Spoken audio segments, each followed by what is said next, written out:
Born to enslaved artisan barber Edward Rainey and his wife Gracia, Joseph Rainey would rise from humble rice paddies in Georgetown, South Carolina, to become the first African American to serve in the U.S. House of Representatives, the first to preside over the House, and the longest-serving black lawmaker in Congress during Reconstruction.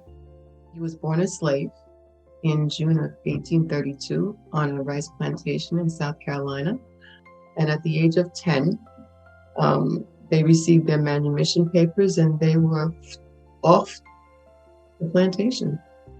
Growing up in Charleston, South Carolina, away from the plantations of his birth, but never far from danger, Joseph continued in the family business of barbering until the war broke out between the states. He was conscripted as a free man to work on the Confederate blockades down at the harbor, and he was able to effect an escape with the help of some friends.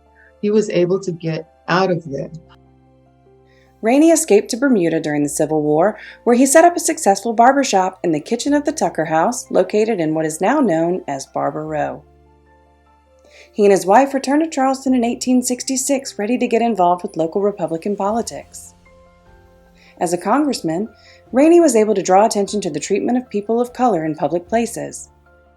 This made him a target of the KKK, with threats so frequent and violent that he had to move his wife and children to Connecticut, while keeping his home in South Carolina so that he could continue to represent his district.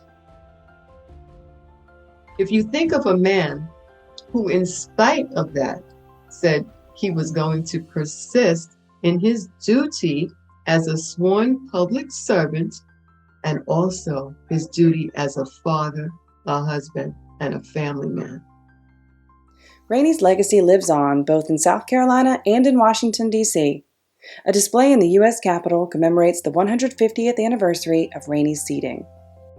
The Georgetown, South Carolina Post Office was named after him in November 2021. Room H-150 in the U.S. Capitol building was renamed the Joseph H. Rainey Room in February 2022.